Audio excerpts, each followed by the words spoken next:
एक समय की बात है। शीतला माता ने सोचा कि मैं पृथ्वी लोक पर जाकर देखती हूँ कि कौन कौन मेरी पूजा करता है तथा कौन मुझे मानता है। वह एक बूढ़ी माई का रूप बनाकर राजस्थान के डोंगरी गांव में आई और गांव में घूमने लगी।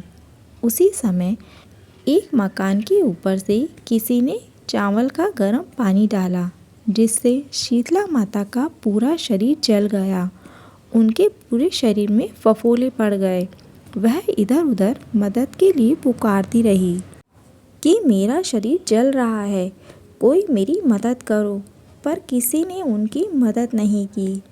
वह एक जगह आके रुकी। वहीं पास में एक कुम्हारन बैठी थी। उसने कहा, माई आप इधर आइए और यहाँ बैठिए, मैं आपके ऊपर ठंडा पानी डालती हूँ।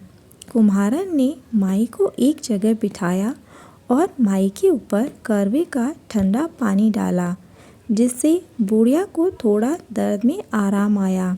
कुम्हारन ने माई को रात का दही व राबड़ी खिलाई, जिससे माई की जलन शांत हो गई। माई ने कहा, मेरे सिर में जुएं हो गई है। कुम्हारन ने जुएं देखने के लिए जैसे ही हाथ डाला, उसने देखा माई के पीछे भी एक आँख थी।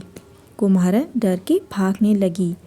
तभी बुढ़िया माई ने कहा, डरो नहीं, मैं कोई भूत प्रेत नहीं हूँ। बुढ़िया अपने असली रूप में आई और कहा, मैं शीतला माता हूँ।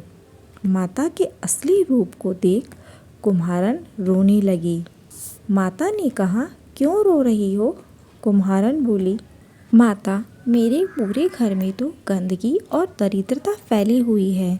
मैं आपको कहाँ बैठाऊँ? मेरे पास न तो चौकी है और न ही आसन। माता कुम्हारन के घर के आंगन में बंधे गधे पर बैठ गई। उनके एक हाथ में झाड़ू और दूसरे में डलिया था, जिससे उन्होंने कुम्हारन की सारी दरिद्रता झाड़ डलिए में भरकर बाहर फेंक दी और कुम्हारन से कहा, मैं तेरी सच्ची भक्ति से प्रसन्न हूँ, मांगो क्या मांगना चाहती हो। कुम्हारन ने विनम्रता से कहा, माता आप यहाँ इस गांव में स्थिर निवास करिए और फाल्गुन मास की अष्टमी को जो आपको ठंडा जल व ठंडे भोजन का भोग लगाएगा, आप उसके घर की दरिद्रता वैसे ही दूर करना जैसे आपने मेरे घर की है। माता ने तथास्तु कहकर कहा, ये करवे का जल कल अपनी झोपड़ी के चारों तरफ छिड़क देना। कल पूरे गांव में आग लगेगी, लेकिन तेरी झोपड़ी सुरक्षित रहेगी। और माता अंतर ध्यान हो गई।